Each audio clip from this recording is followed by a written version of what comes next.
most important week. And I'll talk in a minute about what I really want you to focus on, if you can. So just to recap, Job has endured 3 rounds of speeches from his friends Eliphaz, Bildad, and Zophar, each accusing him of being sinful, because why else would all these bad things be happening to him? And he's repeatedly defended his innocence and cried out to God. But as we said, he's never complained, he's only lamented, whatever that is. I guess lamenting is when you just say, oh, well.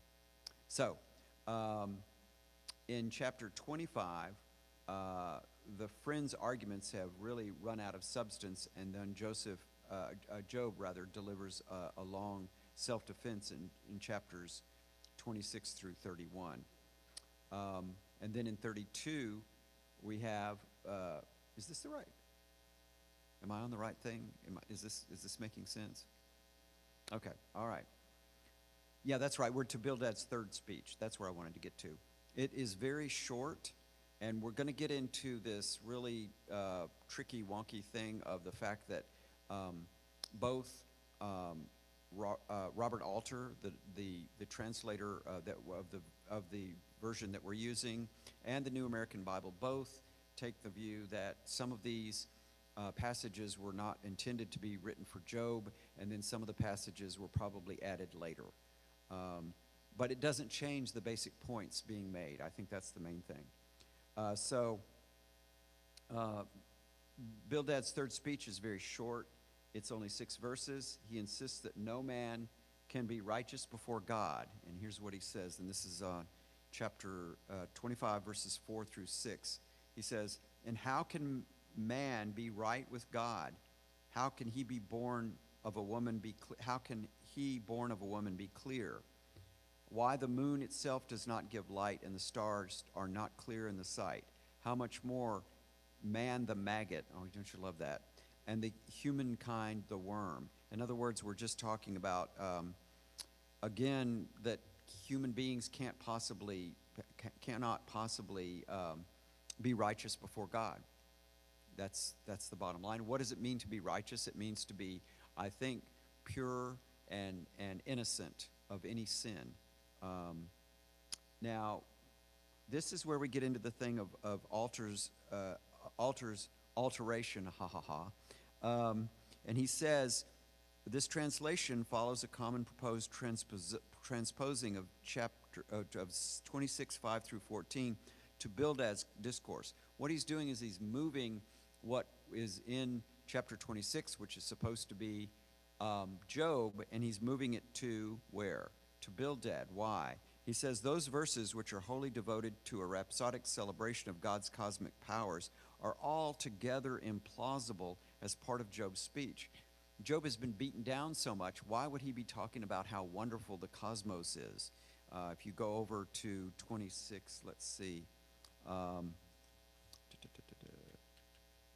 Oh, yeah, he moved it. That's right. I'm sorry. He moved it. He just thinks that those particular verses should be moved. I don't know that it makes that much of a difference. I think that from our perspective,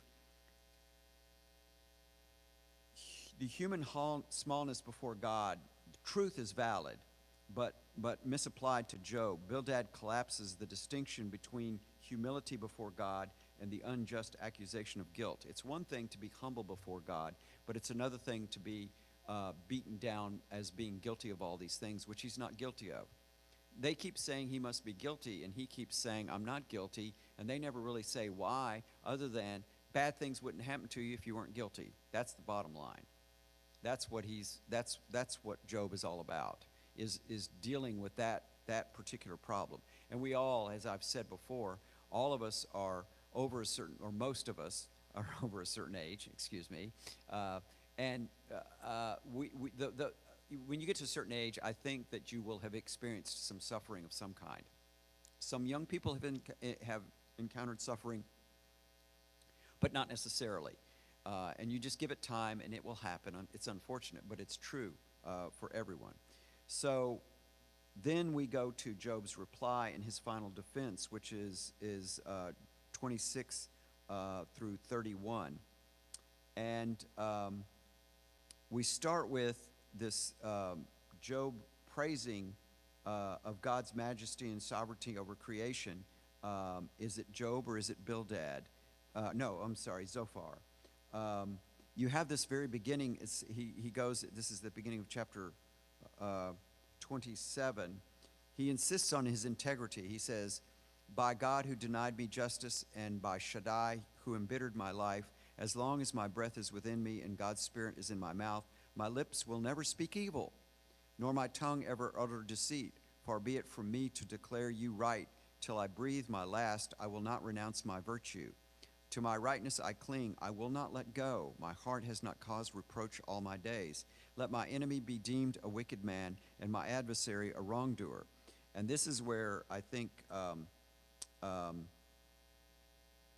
Alter puts in this insert. He says, and Zophar the Naamathite spoke up and said, he thinks this is Zophar's speech, not Job's speech. And he, let's see.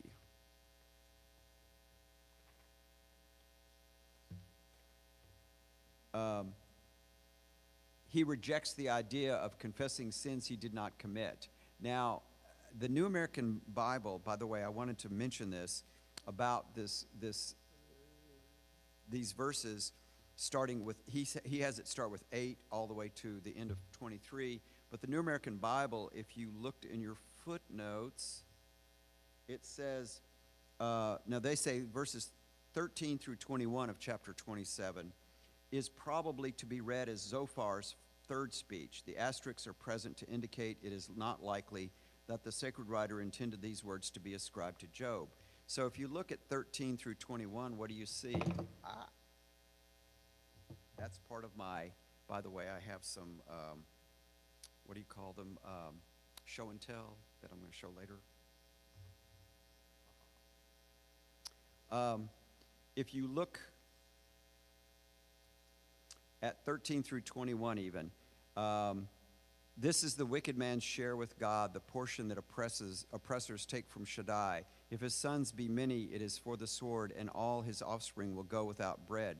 His survivals will be buried in the death plague, and his widows will not be keen. Should he heap up silver like dust and like mud lay up apparel, he'll lay up, and the just man will wear it, and the silver the blameless shall share out. He will build up his house like the moth, like a shack that a watchman puts on. Rich he lies down, it's not taken away. He opens up his eyes, and it's gone. Terror will, and these are the things that you're thinking, why would Job be saying this? He wouldn't, and that's the point, I think. Which then means we go to, that's 111.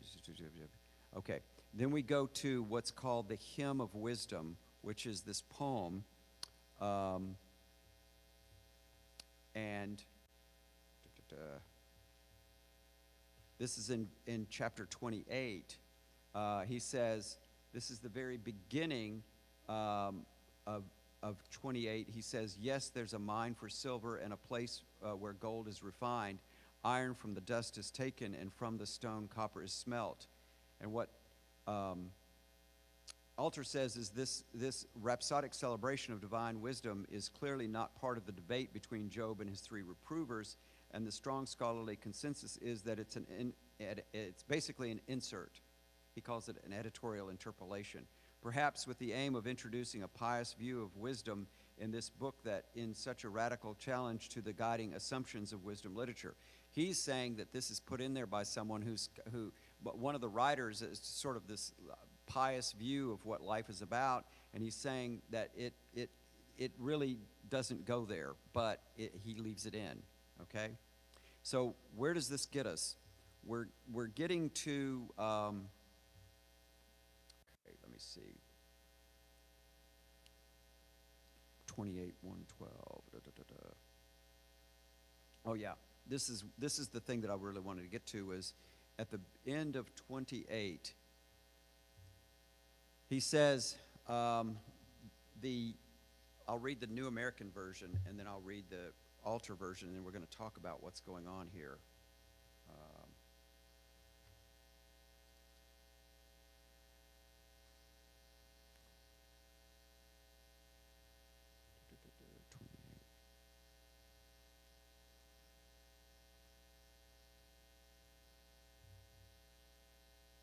looking for that. Fear of the Lord is the beginning of wisdom.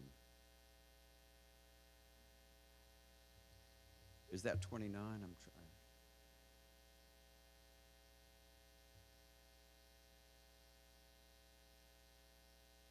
I can't find it now. I had it marked. 28:12.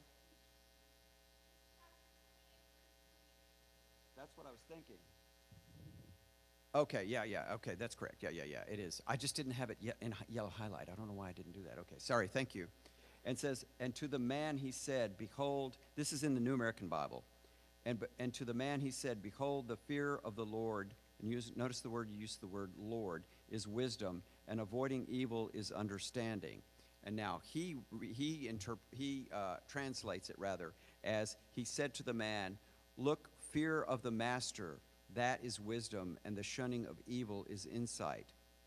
And what he talks about is this word master. He uses master, and he says the Hebrew here, this is very important, uses Adonai, which is a word for God. But it's only it's only used here once in the book of Job, which has led scholars to think that it is textually suspect. Many manuscripts read Yahweh, which is, I am who am. Does everybody know that, right? That's what Yahweh is. But that the divine name is also not used in Job until the voice from the whirlwind.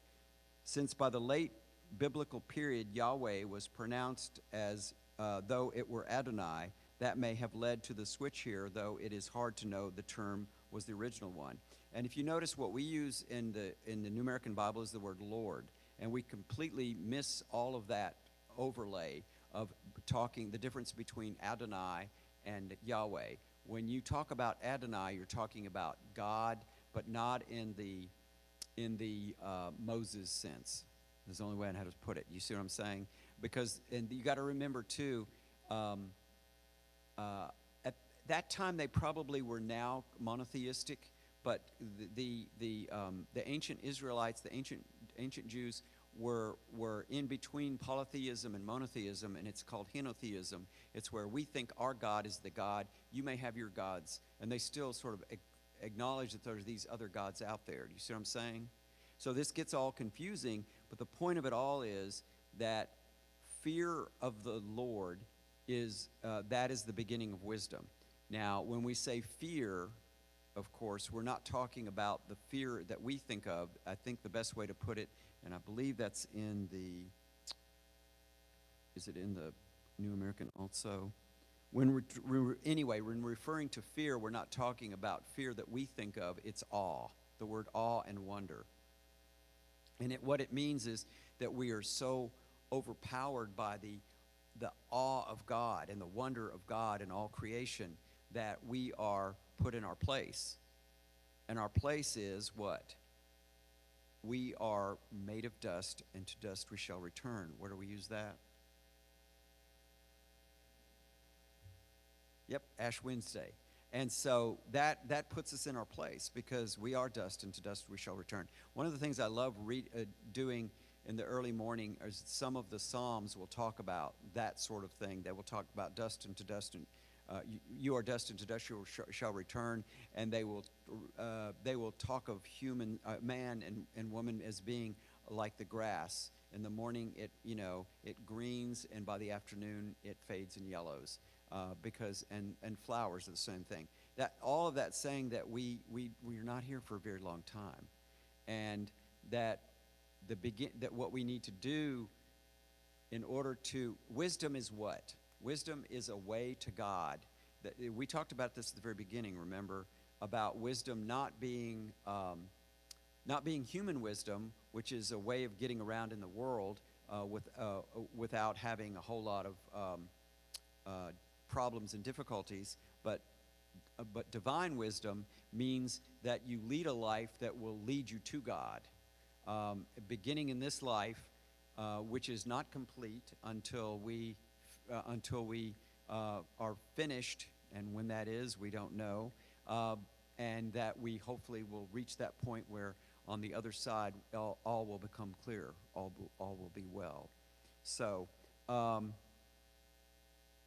Yeah, That's chapter 28. That's the main thing I wanted to get across on that one, because it is a poem that is added in, and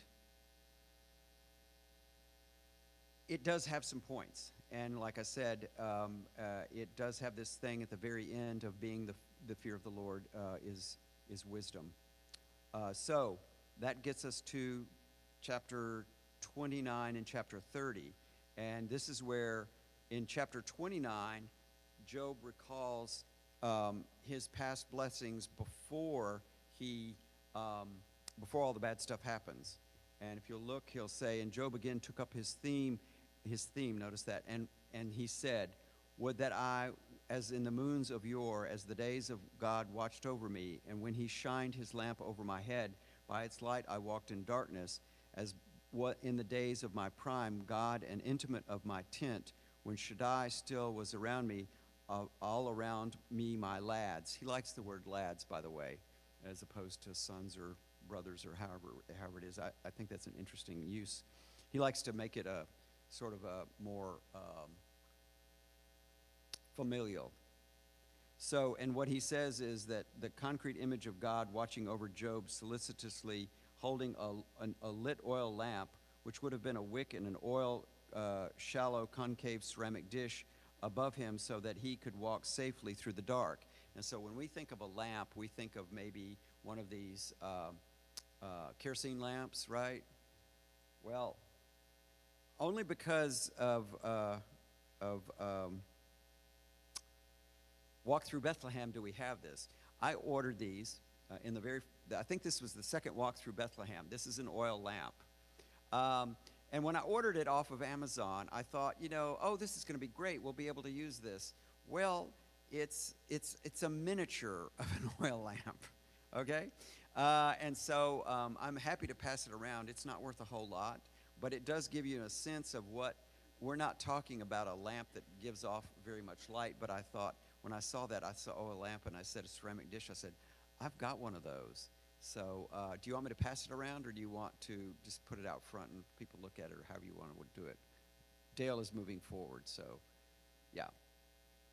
And with that said, I also found this is another miniature. This is what scrolls were held in. It would have been these. You've heard of I talked, I think, at one point earlier about the Dead Sea Scrolls. And this is what it would have looked like, the containers, except they would be much bigger than this, because this would only contain like a little bit. And so, again, I'll pass those around as a handout, or as a yes, ma'am.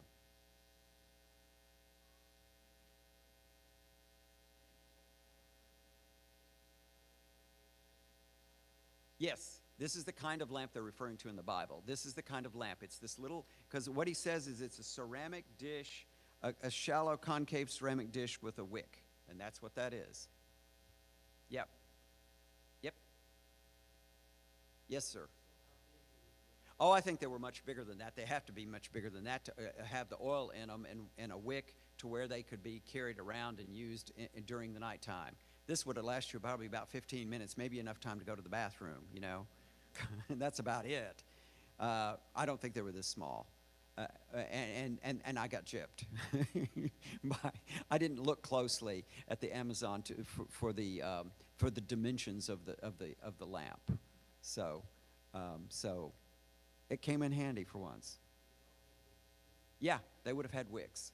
Yeah, that's how they burn. It would be oil, and the wick dips down into the oil, and you light the wick, and it continues to burn until all the oil burns down. Okay? Just like a kerosene lantern. No, he says wicks. He says a wick in an oil, shallow, concrete ceramic dish. So he goes on then in verses 20. This is, let's see if is this where it starts into the, let me look. Yeah, 21 through 23 is still part of, to me, this would be all the people, all the younger people, would be listening, awaiting, and fall silent at my advice. At my speech they would say nothing further, and upon them my word would drop. They waited for me as for rain, and gaped open their mouths as for showers. I laughed to them. That doesn't make any sense, but that's there. They scarcely trusted, but my face's light they did not dim. I chose their way and sat as chief. And so he's basically saying that life was really good when he was before all the bad stuff happened. Okay, and so that's what chapter 31 is about. No, excuse me, 29 is about. I'm ahead. 29 is about. On the other hand, chapter 30 is, I'm finishing it out. He says, I laughed to them, they scarcely trusted, but my face light they did not dim. I chose their way and sat as chief. You see, he's the head. And so he's looking at all these little guys that are trying to, they're trying to climb up the totem pole, trying to climb up the ladder, of who's the most important and all that stuff. That was very, very important to them as to who the chief was. So then he goes into chapter 30, and it's about he laments, not complains, but he laments his present humiliation, ridicule, and suffering. And it starts with what I would call on chapter 30, his reputation. He says, and now mere striplings laugh at me, whose fathers I spurn to put with the dogs of my flock. And he says that the Hebrew says younger ones than I, or more literally lesser than I in days, whose fathers I spurned. He says the society in which Job was once one of the greatest of those who dwell in the East is hierarchical in regard to both social, economic standing, and to age. The older you were, the wiser you were, and the more stuff you had. And so it all ran together in terms of you were wealthy, you were wise.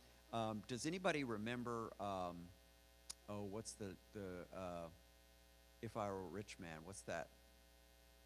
Fiddler on the Roof, thank you. There's a scene in there where he talks about wanting to be that man, essentially what Job was before the fall.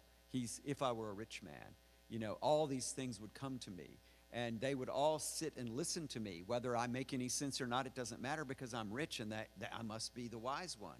You see, they associate the two together without really thinking it through. Yes, dear, that's in our house. In my office, in my study. Yes, it's in my study. She doesn't allow that kind of stuff. Okay. So the first thing that I noticed is, and you look at 9 and 10 in chapter 30, and it says, and now I become their taunt. I become their mocking word. They despised me, were distant to me, and from my face they did not spare me their spit. For my bowstring they loosened and abused me, cast off restraint toward me. Those are the kind of language that I think of as being, he's losing respect. He's losing his reputation. That's the first thing he loses, see? So he loses that reputation first. Then what happens? If you look at 15 through 19, he says, terror rolls over me, pursues my path like the wind, and my rescue like a cloud passes on. And now my life spills out, days of affliction seize me, and at night my limbs are pierced, and my sinews knew no rest. With great powers with great powers he seizes my garment, grabs hold of me at the collar. He hurls me into the muck, and I become like dust and ashes. So it moves on from reputation to his physical. He's physically suffering. He's in pain.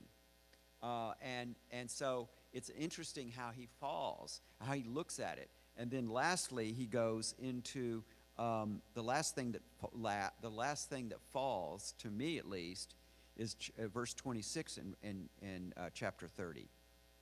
For I hoped, for good and evil came. I expected light, and darkness fell. He lost hope. Hope is the last thing you lose. If you have no hope, you don't have anything, right? You always have hope. I mean, I love the fact that our theological virtues are faith. It's a knocking at our door by God to our heart to tell us that we are more than just physical beings. There's more to us. That's the faith that we receive, that there is a God. And then we have hope as Catholics that that Jesus died on the cross, and it was because he was both fully human, fully divine, and it was God's plan of salvation to save us all. So that is the hope. And then charity or love, and from that faith and hope, we then give love, not as a way of, as I said in my homily on Sunday, love, divine love is not transactional. Human love can oftentimes be transactional, meaning that I'm expecting something back. Divine love is a free gift from God. And so what we do is we pass that free gift on to others out of gratitude to God for the love that we've received. Does that make sense? And it's very contrary to the way the world works. Everything you learn in law school is everything is I can't even get it now. That glass of wine's got me. Everything's it's a fair exchange. You know, there's a contract, or there's got to be an exchange. In other words, you don't give something without expecting something in return.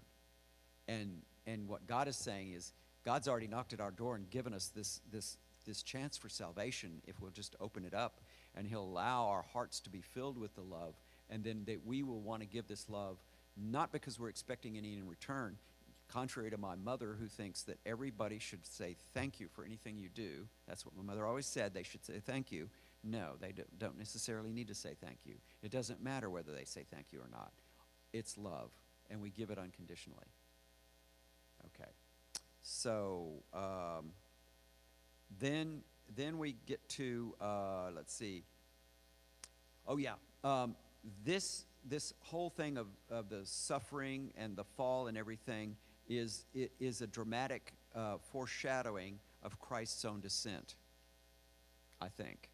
And what I would look to is, first off, in a very real way, look at how Jesus is treated on Palm Sunday, and less than a week later, look how he is treated on Good Friday. He's treated with, he's kind of like the Job character at the beginning of Job on Palm Sunday. Everybody's saying, Hosanna, Hosanna. They're praising him, and they're putting palms and flowers and all these things in front of him, and he's the greatest thing since sliced bread. And then within less than a week, they're saying, crucify him, crucify him. And that's what happened to Job. The difference is that Job didn't sign up for this, and Jesus did. That's the big difference, is Jesus was willing to be, he chose to do this. That to me is the big difference. I will also point to the St. Paul's letter to the Philippians, and I'll read that. It's chapter 2, verses 6 through 8. Because this takes it even bigger than just what I just said of Good Friday.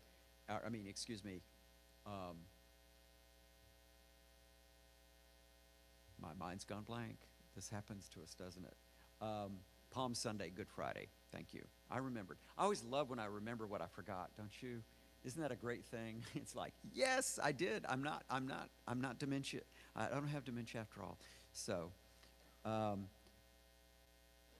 this is actually part of a hymn that they believe was written. They believe this was an early hymn that was put in here by Paul, and it's really you'll notice you'll recognize it. And I will read the first part and then I'll finish it. But it says, referring to Jesus, who, though he was in the form of God, did not regard equality with God something to be grasped. Rather, he emptied himself, taking the form of a slave, coming in human likeness, and found human in appearance. He humbled himself and become obedient to death, even death on a cross. So there it is. He goes all the way from being God to death on a cross. So that's Job, right? Because of this, God greatly exalted him because of his humility, and bestowed on him the name that is above every other name, that in the name of Jesus every knee should bend, of those in heaven and on earth and under the earth, and every tongue should confess that Jesus Christ is Lord, to the glory of God the Father. That's a little hymn, and it would have been sung, and it was a way that they would learn exactly who Jesus was. Okay, and so the only reason I'm pointing that out right now as to Job is because Job is sort of the prefigurement of that. The difference being that Job didn't choose to do that. It just was cast upon him by other parties, namely God and Satan, or the adversary, or whatever you want to call him. So, okay, now I'm on a roll. Once I got rolling, I dreaded that part on chapters 27 and 28 because it's so convoluted, and I mainly just wanted to point out the fact that it's convoluted and it doesn't really help us any. Whereas we get to chapter 29 and chapter 30, this is Job's sort of last hurrah. Then he has in chapter 31 what I would call his final oath of innocence. He swears before God that he has lived justly, avoiding lust, treating servants fairly, caring for the poor, not trusting in wealth, avoiding idolatry, and refusing vengeance. He ends by signing his declaration of innocence, awaiting God's verdict. And so he, in a sense, is modeling himself. This is how we as Catholics, when we go to before we go to confession, examination of conscience, we talk about, okay, let me look at my life and see what I've done and what I've not done. And I'm sure Job sinned in some way, but the problem is that what happened to him was I think so out of kilter with the punishment that he received was so much greater than any sin that he could have committed. He was such a good person, and you just hate for that. But of course, the point being made by the author of Job is the view of the time, the theology of the time was that, well, you must have been doing something wrong because this bad things wouldn't have happened to you had you not been doing anything wrong. And that's where we say that's not the case. And we really don't have an answer, and we don't get the answer from God until we come to God's response, which begins on chapter 38, out of the whirlwind, as they call it. So now we have the intervention of Elihu. Let me read you Alter's explanation, because he doesn't think Elihu, and I don't know that how much Elihu actually adds. He says, this is on page 133. He says, though some scholars have tried to save Elihu's speeches as an integral part of the book, the plausible consensus is that it is an interpolation. That means it's been added in by someone. No hint of Elihu's presence is made in the frame story, meaning at the very beginning or the very end, and he is equally absent from the closing. The poetry he speaks is by and large not up to the level of the poetry in the debate between Job and the three, what he calls the three reprovers, who are the three supposed friends. And there's a whole series of Hebrew terms that appear only in Elihu's speeches. His name, though feasible in biblical usage, appears to be satirically devised as an intimation of his impatiently presumptuous character. You see, Elihu is younger, and he's sort of jumping in here and saying, well, I know I'm younger and everything, but sometimes younger people have more wisdom than older people. Well, sometimes that's true, but sometimes it's not. And he says the literal meaning of Elihu, son of Barachel, the Buzite from the clan of Ram, is, get this, he is my God, and the Son of God has blessed the scornful one from the high clan. Anybody want to explain that to me? No. So what he does next is he talks about, he says, Elihu says, and this is in starting in verse 6, I am young in years, and you are aged. Oh, I love that, don't you? You are aged. Don't you love being called aged? Gray hair. Anyway, he goes on to say, therefore was I awed and feared to speak my mind with you. I thought, let let years speak, and let great age make wisdom known. Yet in the spirit, it is a spirit in man, and Shaddai's breath that grants insight. It is not the elders who are wise, nor the aged who understand judgment. Therefore do I say, oh, listen to me. I too will speak my mind. And then he takes center stage, and he goes on for several chapters talking about how,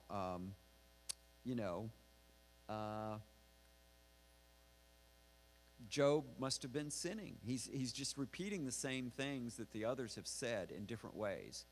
It doesn't really get to the heart of why is bad things happening to Job. So, I'm thinking, I'm going to stop there in terms of the in terms of Elihu.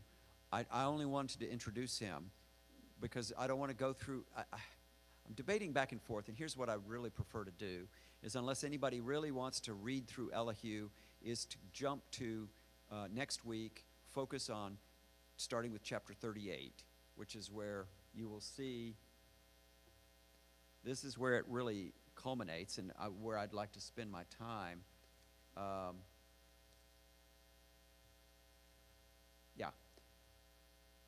And the Lord answered Job from the whirlwind, and he said, and this is God's answer. This is the answer that they would have had at the time of the writing of Job, and that for many Jewish scholars, this is the answer to the question. And so, but I really want to go through that in depth, as opposed to spending our time on Elihu, which is just more of the same, if that's okay. Is that okay? Okay. So then what I want to talk about is some of the themes. The first one is fear of the Lord is the beginning of wisdom. And we've already talked about that. I would just say you can go to also Proverbs, which we'll be doing after the, we'll meet next week, but then the next week is fall break and we won't meet. And then when we come back after fall break, we will start with Proverbs, okay? So we have, like, I can't remember how many, two or three sessions with Proverbs, and then a couple of sessions with Ecclesiastes, and that's it.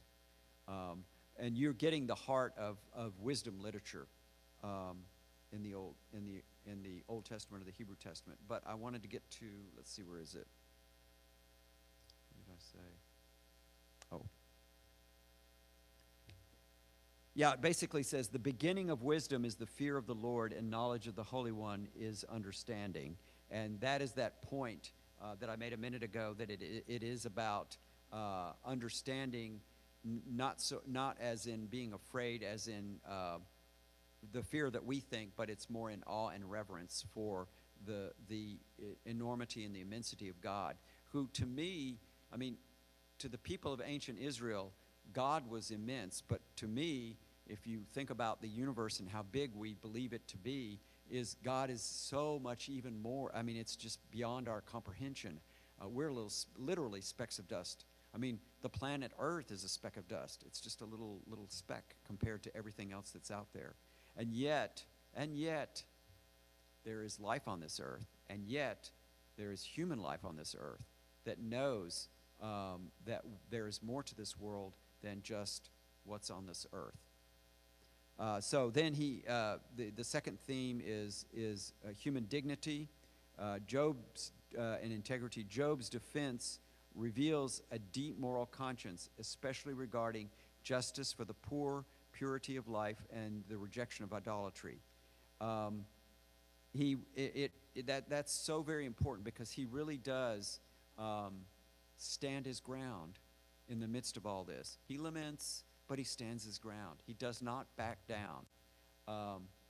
And I find that amazing. I mean, and that's, I guess, the point of Job, is that he's not going to give up saying, I didn't do anything to justify this. I don't know why this is happening to me. I don't like this. I'm crying out to the Lord. But as he did at the very beginning, his wife, what did she want him to do? Curse God. And he said, no, I'm not going to curse God. And then the third theme is suffering. Suffering is it's one of those things that it can be suffering. How do I say this? What the three friends say is that the reason you're suffering is because you've done something bad, and that's obviously not correct. So what Elihu tries to do is he says, well, it's suffering because it's somehow medicinal to you. It's to correct you. It's to make you better. It's not just punitive. It's intended to make you better. And that's a possibility, but I don't know that necessarily flies with Job. I think, too, that suffering for us as Christians makes much more sense when we look at it in light of the suffering of Christ. And that you can say sometimes that suffering will be because it will strengthen you, and sometimes you can say that suffering will help you to learn, right? But then there are certain times when some suffering just doesn't make any sense, right? I don't know why this is happening. It doesn't make any sense. And 20 years from now, it still doesn't make any sense. And so I think the answer then is that we have what we call redemptive suffering. And that is that Christ himself died for us, and we're called to suffer at times when it doesn't make any sense to us, just as Christ died for us. We're helping him in our own little way. We're not saving people, but we are trying in our own little way, you know? That's why I like to look at God as being not I don't like the word father or maker. I like parent, because that's what God is a parent, and God is a loving parent. But there are times when things happen to us and we don't understand it, and we just, like my spiritual director said when I'm complaining about my back, you know, offer it up, Mike. You know, that's what it really comes out to. And then the last thing is that we have the limits of human judgment.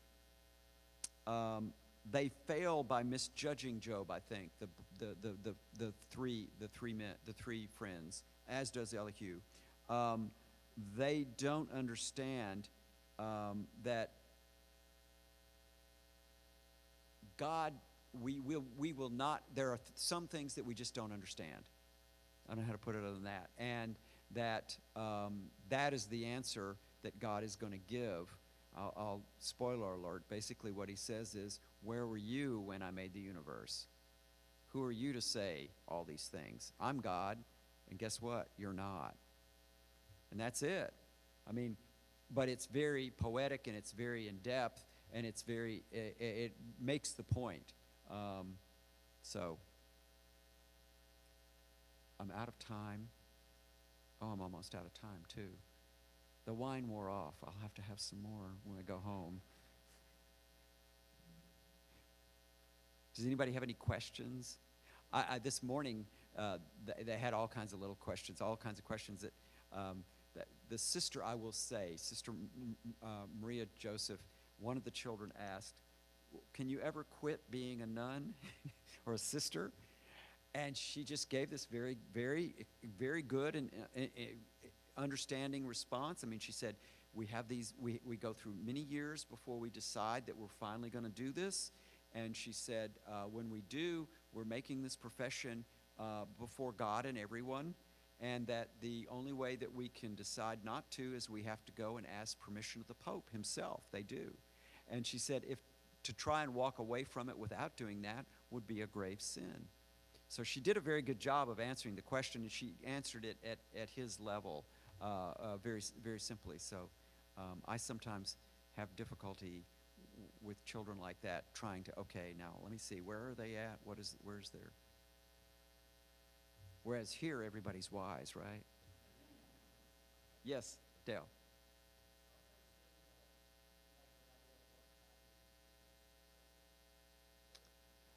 The book was written probably around the 4th or the 3rd century BC, It is, it is one of the,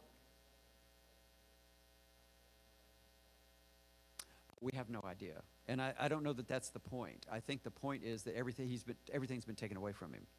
And he's in great pain and suffering. And it's more of a, yeah, I don't think that how long he suffered it is irrelevant. And you know, that's something to say about Jesus. I mean, he was only lived on this earth for 33 years, and the passion was 1 week. But yet, why was his suffering more intense? This is one of the questions I asked somebody. I can't remember who it was. Why was his passion, why was his suffering on the cross more intense than the suffering of the two thieves? What would be the difference?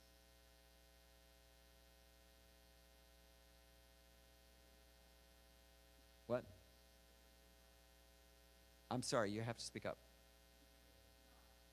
He did it for love, but you could say there are people that died for love too. I think the key difference is that's God on the cross, not just a human being. It's this unique, fully human, fully divine.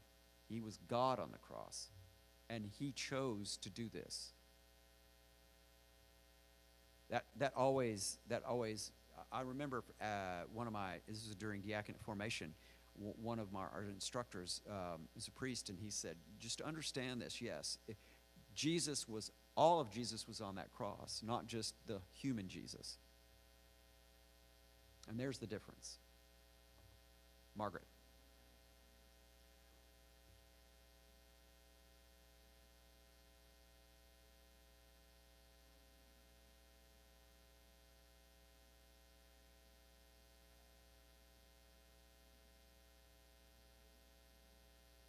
That's correct.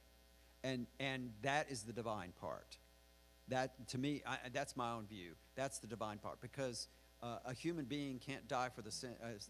That doesn't make any sense. But when it's God, and you're correct, it's for every sin that's ever been committed. Has been and will be. Yes. Yes, that's very true. Thank you.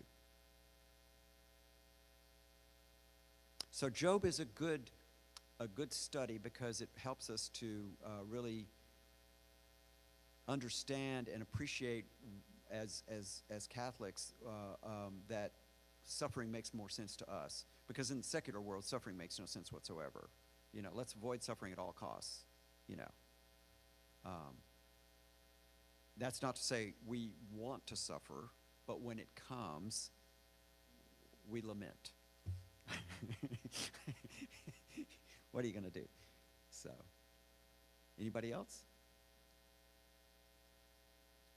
Yes. Vivian.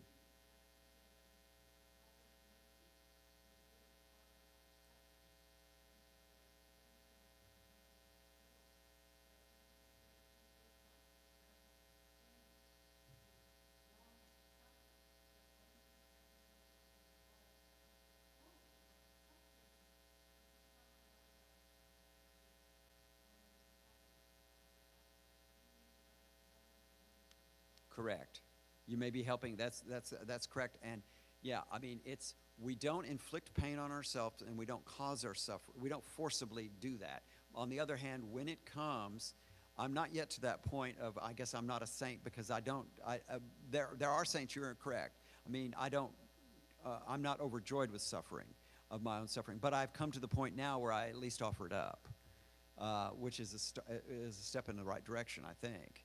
Used to, I would not. I was like, why is this happening to me? I don't understand this. So,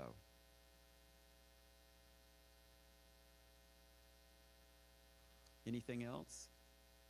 Well, it's almost 8 o'clock. It's been good, and I applause to all the people who brought all the food, and for Kristen to put it all together. And we'll do this right before Thanksgiving, right? And she'll send out a thing about it. So, we will continue on one last week with Job, and then it gets better. We get into Proverbs, and we get into all these wonderful little sayings, and we'll talk about those, okay? So let's stand and do the Glory Be. Glory be to the Father, and to the Son, and to the Holy Spirit, as it was in the beginning, is now, and ever shall be, world without end. Amen. In the name of the Father, Son, Holy Spirit.